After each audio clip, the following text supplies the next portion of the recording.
Secretary of Humanitarian Services,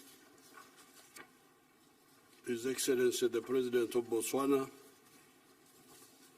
other dignitaries. In Uganda, we approach health with two strategies.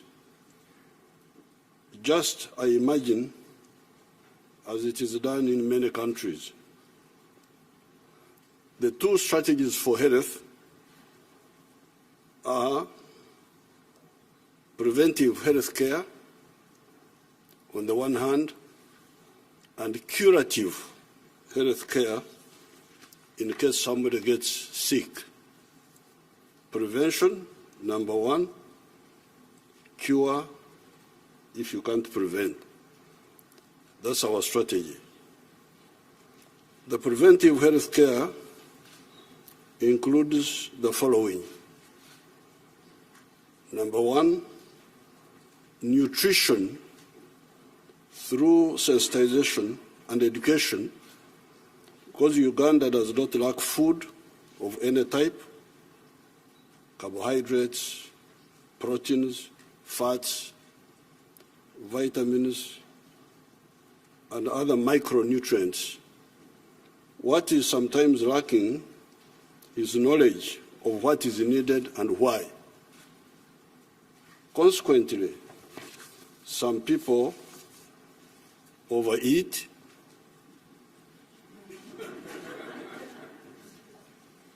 others undereat, and others miseat. In other words, eat what they do not need and fail to eat what they need. Income inequalities, especially in the towns where there are unemployed persons that no longer have access to land, sometimes causes malnutrition. Because in Uganda, most families have land. It is not like in other parts of the world where many people don't have land. In Uganda, it is the other way around.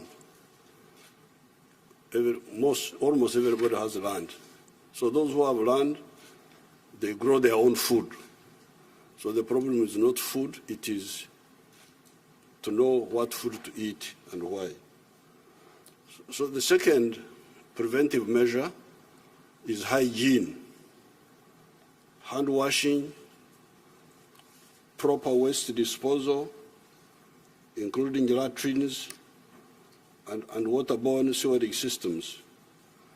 This eliminates many diseases such as cholera, intestinal worms, hepatitis A, etc.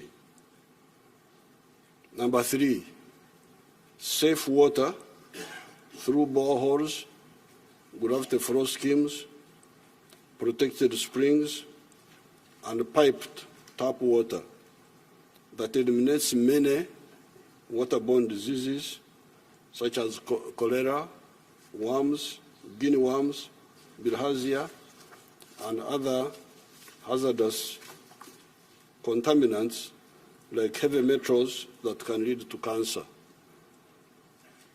Number four, vaccination that prevented smallpox and vaccinations that prevent the following diseases: polio, severe forms of TB, tetanus, whooping cough, diphtheria, hepatitis B, cases of pneumonia, severe diarrhea, yellow fever, and HPV.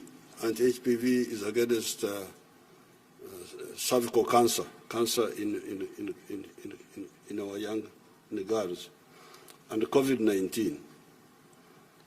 Number five, malaria prevention through the use of larvicides. If we could concentrate on that line, larvicides, killing the larvae of malaria or of mosquitoes before they become mature mosquitoes. Draining of stagnant water, because Uganda has got a lot of water. 20% of Uganda is under fresh water. So that water is good for us, but also good for our enemies. So if we don't work on it, it can be a problem. The use of treated bed nets, etc. Number 6, behavior change that has helped us to deal with HIV/AIDS, because this is a behavior problem, mainly. AIDS, you go and look for it, doesn't look for you. Corona-19, again, this is partially a behavior problem, but especially Ebola. I'm glad the Secretary was recognizing our recent little victory against this Ebola. When this Ebola came up recently, there's a new clan. There are different clans of Ebola. There is Ebola Congo and Ebola Sudan. So the one which visited us recently was Ebola Sudan. And people were panicking. I say, but why are you panicking? This is very simple. This disease does not attack you unless you come into physical contact with the one who has got the virus. And not just casual contact, intimate contact.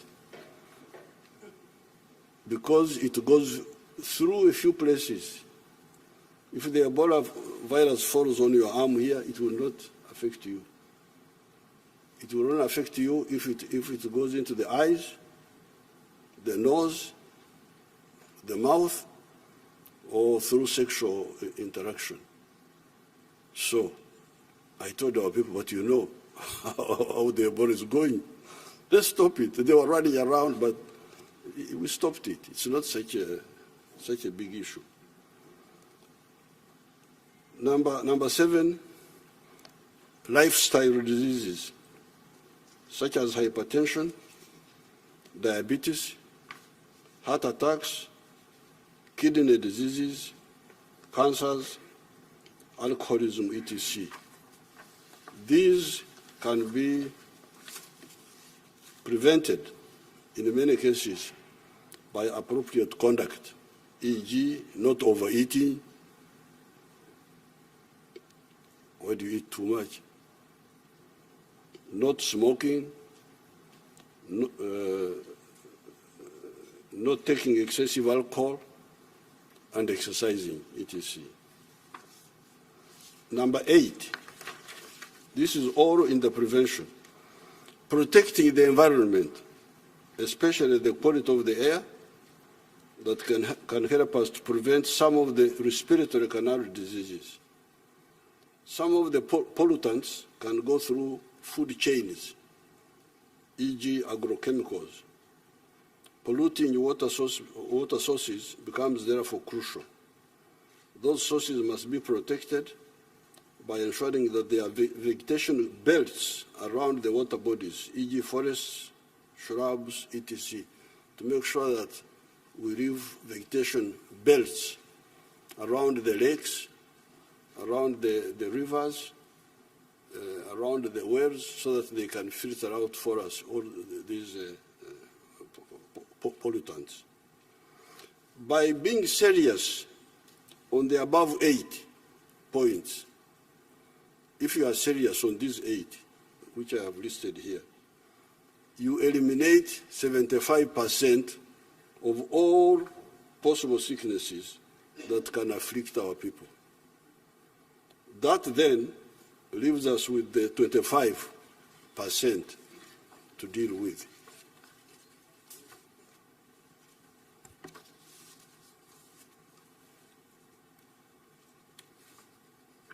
It is here that now the curative network of our medical centers comes in. In Uganda, we have what we call a health center 3 per sub-county. And there are 2,184 sub-counties in Uganda. Then we have health center 4 at the county constituency. And there are 353 parliamentary constituencies in Uganda, out of which 167 have the health center 4s. We call them health center 4s. A constituency has around 100,000 persons. The third tier has a district hospital. This should be 147 in Uganda. However, we now have 45 of them.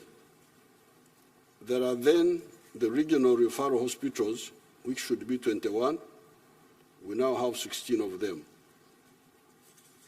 There is then the National Referral Hospital at Mulago, plus other specialized national health assets such as the Women's Hospital, the Joint Clinical Research Center for AIDS. All the above are government health facilities. There are, however, many private health facilities belonging to private people, to the churches, to Islamic groups, to private people, both local and foreign. We are now working on eliminating medical referrals abroad, because we have been having that problem of our people going to India, especially, and recently to Turkey. We are trying to eliminate that. Referrals mainly for heart, kidney diseases, and cancers, and sometimes involve organ transplants that have been taking US dollars 70 million from Uganda per year. Those referrals have been taking quite a bit of money from the country. We are going to we are going to reverse medical tourism. Instead of our people going out, we want people to come into Uganda by providing this super specialization service to patients from abroad, also taking advantage of the good high altitude climate of Uganda for the recovery of these patients. Because where they go, the climate is not so good. So when they recover, I think they will recover faster if they are in Uganda, because the climate is very good. Uganda's elevation is between 600 to 21 meters above sea level. So when I land in Washington, I get worried because I see on the computer of the plane that I'm 18 feet above sea level. I get really very worried. So Uganda is between 621 meters above sea level and 5,119 meters above sea level. That is why you find permanent snow on the equator. The picture of the Rwenzori here clarifies that point. In my statement, you will see the picture of the Rwenzori with permanent snow right on the equator. Uganda is therefore moving well on the issues of health. The pressure is to cause our doctors in the districts and nationally to put more emphasis on public health, avoid the sicknesses, instead of waiting for people to be sick and then get treated. This has been part of the colonial training of the doctors. The doctors, the way they are trained they were trained in the past, it was for them to ambush the diseases, wait for people to be sick so that they are treated. But why do you wait for people to be sick? Why don't you stop it? This is our emphasis. They have that orientation. We are trying to convince them to please educate the people so that they don't get sick instead of waiting for them to be sick. That is how our population has risen from 14 million in 1986 to now more than 43 million. The population in 1986 was only 14 million, but it is now 43 million. and it will be 106 million by 2050. So don't worry about this population. I know some people are worried about population, but Africa has actually been underpopulated. So when you are worried about population, don't worry about Africa.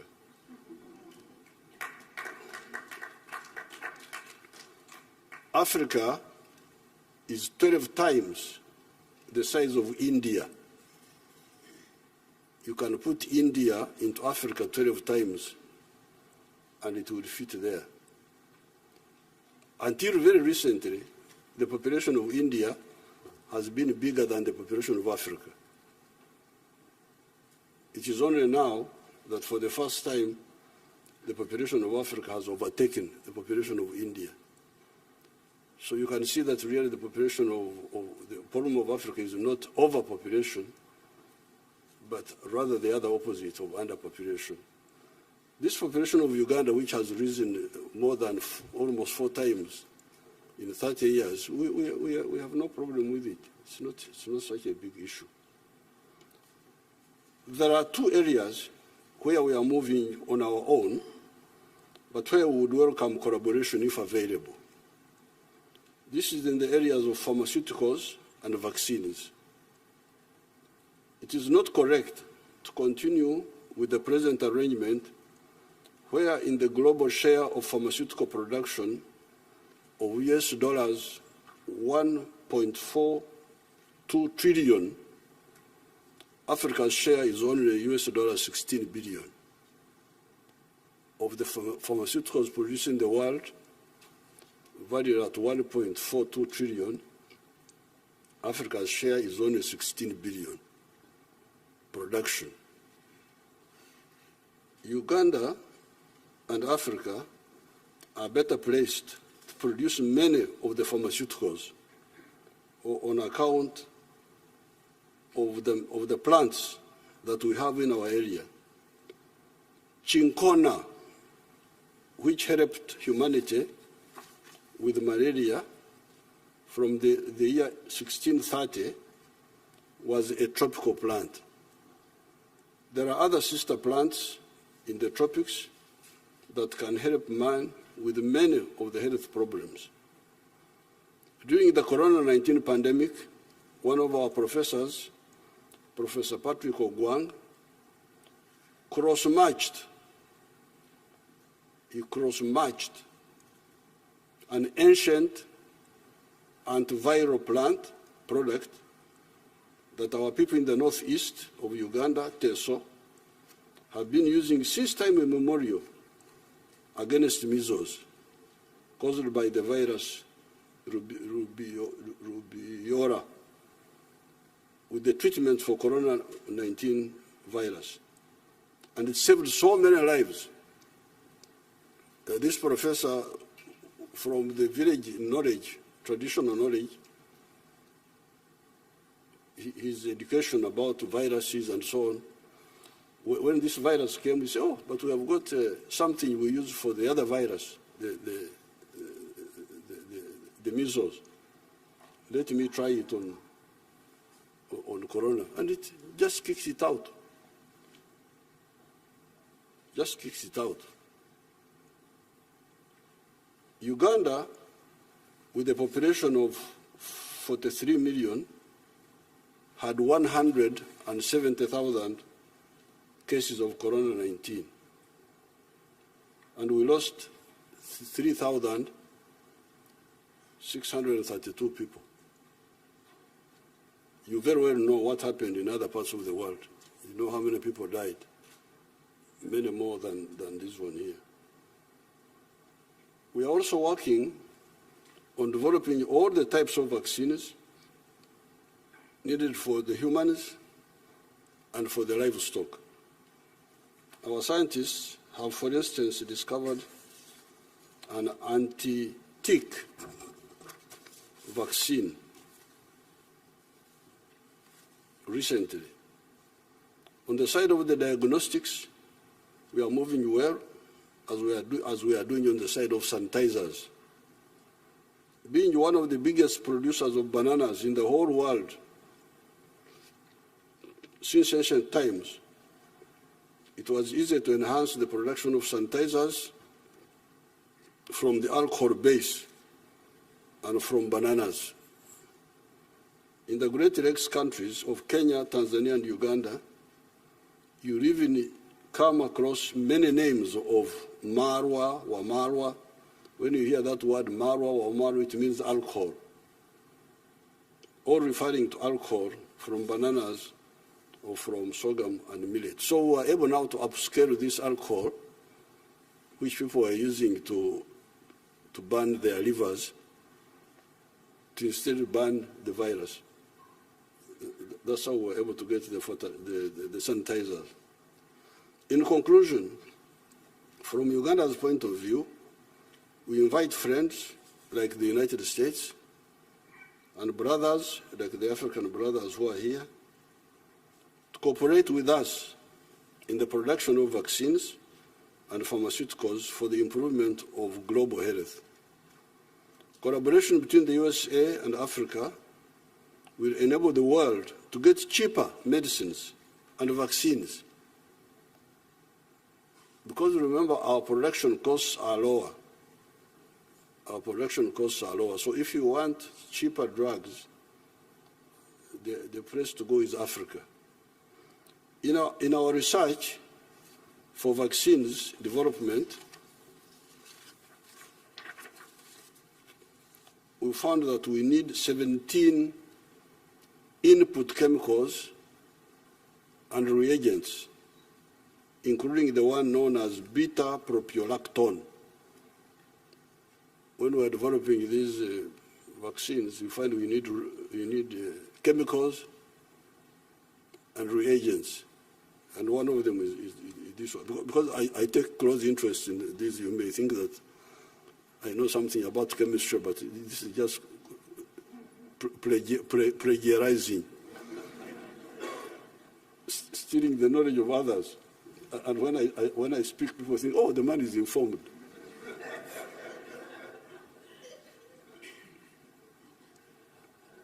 Our scientists told me that this was from cassava that we produce in Uganda. So we're running around, ringing labs here, get us beta-propiolactone. Oh, what? But where is this made from? From cassava. Cassava! But we have all it is not correct to produce unaffordable medicines on account of using expensive inputs when countries like Uganda can produce those inputs cheaply. Our part of the world, the Great Lakes area, had little contact with the outside world until 1841, when an Arab man by the name of Ahmed bin Ibrahim became the first non-black person to come to our area. We had never seen a non-black person until 1841 when an Arab came. And people looked at him. They didn't know that he had a skin. They thought he had no skin because he was the first non-black people they saw. So in those times, people were traveling by ships and walking on foot for 1,000 miles from the ocean. That slow way of movement, nevertheless, did not stop those travelers bringing the terrible smallpox called Omuze, Ebekacha, Kawali in our languages in 1894 that killed so many people. Those travelers who came from outside brought us terrible smallpox in 1894. If epidemics could spread in spite of the slow pace of movement of those days, how about now when people can hop from continent to continent in a matter of hours by aircraft? The recent phenomenon of COVID-19 has clearly shown this.